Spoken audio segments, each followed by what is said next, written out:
हम कैसे जानें कि इनमें से कौन सा सही है? मेरा मतलब है नास्तिक कहेंगे कि इनमें से कोई भी नहीं, लेकिन अगर इनमें से कोई एक सही है तो हम कैसे जानें कि कौन सा?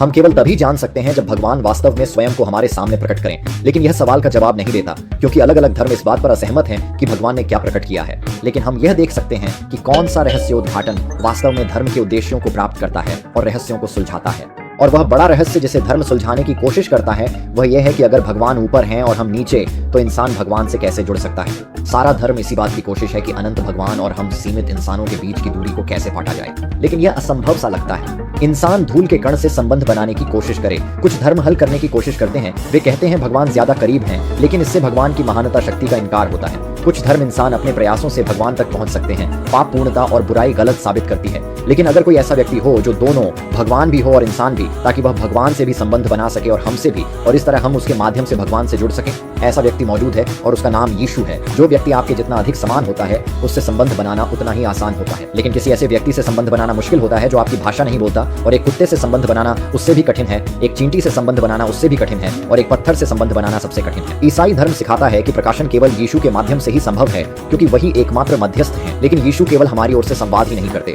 बल्कि वह हमारे लिए सब कुछ करते हैं। अन्य धर्मों में इंसान भगवान तक पहुंचने की कोशिश करता है, क्योंकि वे कहते हैं कि आपको कमाना है, लेकिन ईसाई धर्म में आप कुछ भी नहीं कमा सकते, क्योंकि यीशु ने पहले ही हमारे लिए सब कुछ कर दिया है। आप भगवान के लिए पर्याप्त अच्छे नहीं हैं, लेकिन यीशु हैं।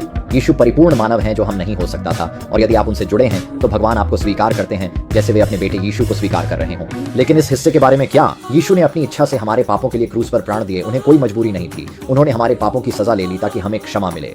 सभी धर्म कहते हैं भगवान प्रेममय हैं, लेकिन केवल ईसाई धर्म में भगवान ने हमारे लिए प्राण दिए। यीशु हमारे लिए सब कुछ करते हैं, वह भगवान को प्रकट करते हैं। उन्होंने हमारे लिए एक परिपूर्ण जीवन जिया, हमारे पापों के लिए प्राण दिए, और जब वे क्रूस पर मरे और मृतकों में से फिर जी उठे, तब उन्होंने मृत्यु और बुराई को भी पराजित कर दिया, और अंतिम दिन हम भी मृतकों में से जीवित किए जाएंगे। यीशु ही हमारी एकमात्र आशा है। आप भगवान से संबंध नहीं बना सकते, लेकिन वह बना सकते हैं। आप स्वर्ग के लिए पर्याप्त अच्छे नहीं हो सकते, लेकिन वह थे। आप अपने पापों का कर्ज अदा नहीं कर सकते, लेकिन वह कर सकते हैं। आप खुद को मृतकों में से जीवित नहीं कर सकते, लेकिन वह करेंगे। ईश्वर के प्रेम की यीशु मसीह से अधिक स्पष्ट तस्वीर कोई नहीं है, और यीशु से बेहतर कोई आशा नहीं है। बुराई की समस्या का एकमात्र समाधान यीशु है। हम एक पतित संसार में इसलिए रहते हैं क्योंकि हम इसके लायक हैं, लेकिन यीशु के माध्यम से हमें क्षमा मिल सकती है, और जब वह लौटेंगे और सब कुछ ठीक करेंगे, तब हम इस संसार के एक परिपूर्ण रूप में रह सकते हैं। और आप इस सच्चाई की एक झलक अभी पा सकते हैं यदि आप पश्चाताप करें और यीशु पर विश्वास करें। यही तरीका है जिससे आप परमेश्वर के राज्य के नागरिक बनते हैं, और भले ही हमें इस जीवन में अब भी दुख सहना पड़ेगा, हम पवित्र आत्मा की शक्ति से रूपांतरित हो सकते हैं। मसीह की आत्मा जो हमें आने वाले संसार की आशा देती है। केवल परमेश्वर और मनुष्य के बीच की खाई को परमेश्वर मनुष्य ही पाट सकता है। कई मनुष्यों ने परमेश्वर बनने की कोशिश की, लेकिन केवल एक परमेश्वर ही मनुष्य बना।